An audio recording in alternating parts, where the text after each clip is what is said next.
2003. Do you remember the horror genre in 2003? It had been 7 years since Scream had been released and ushered in a seemingly endless wave of Hot Topic-inspired slasher films with casts straight out of television shows.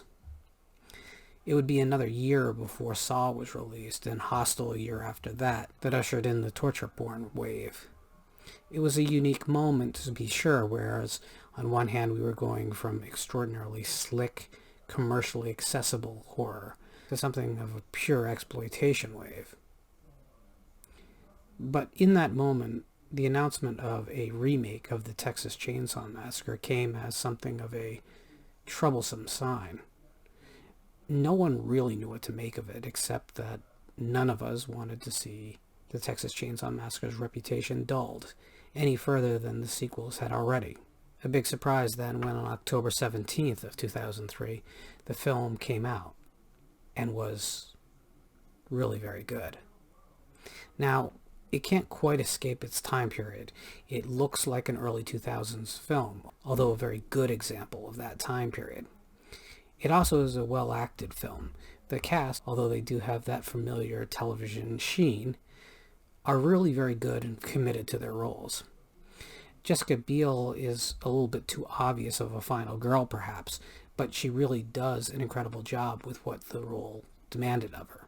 Fairly brave, too, because although Scream had opened up the horror genre to actors and actresses who would not have considered it even 5 years before Scream's release, there was still a stigma attached, and Biel was arguably at the top of her career. This was a bold choice that a lot of actors would not have made.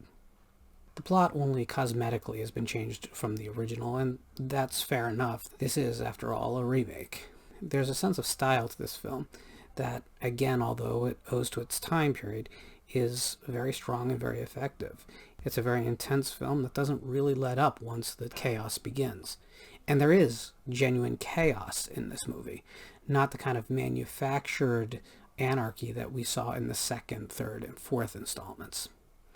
This film had the unenviable job of trying to return the Texas Chainsaw Massacre to its purest state, not a commentary on Reagan America or an attempt to make a franchise, or even worse, an attempt to satirize itself. This was an attempt to go back to the original intention of the first film.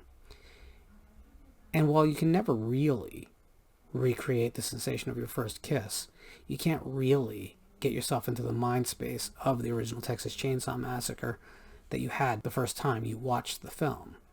But that's not really a hindrance here, because this movie does extremely well with what it sets out to do. And there are a few genuine shocks that are new to this installment. Is it a perfect film? No. Is it even a great film? No. But in all the years that came after this film, in which we saw a flood of remakes, you have to admire this film for working on its own level, being as successful as it is. Now, I don't revisit this movie often, and when I do, it's always with a slight edge of, will I still like it? And I do, at this moment, still like it. I don't know that it's going to age well after a certain point. Films that look of their time period usually only endure if everything clicks. And that really can't be said here. It's not a perfect experience. It's a successful experience, however. And in a franchise as troubled as the Texas Chainsaw Massacre, that should be admired. Is it safe? Well, for a Texas Chainsaw Massacre film, it's safe. For mainstream cinema, this is not. This is pretty gruesome, pretty dark, and again, there is some real chaos here. So for the horror fan, this is as good as we can expect from a remake. Much like the Dawn of the Dead remake, which worked despite all the opposition and open hostility towards the idea of a remake of such hallowed ground, Texas Chainsaw Massacre 2003 managed to do what I don't think any of us thought possible. It entertained, and it did not insult.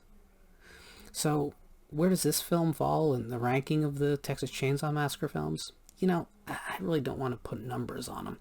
But what I'd say is you can't compare it to the original, and why would you? but it stands as a legitimate follow-up as much as a remake. Because after all the Texas Chainsaw Massacre, as it seems, pretty much are a remake of the original with just some surface stage dressing to differentiate it. I think that giving this film a fair chance to win you over is a good bet. Will it endure as well as the original? No. How many films have, or will, or even could? That's not what Texas Chainsaw Massacre 2003 set out to do. It set out to give the modern generation their Texas Chainsaw Massacre. No matter how great of a musician you are, no matter how great the studio you record in is, you're not really going to make your cover of a Beatles track better than the original.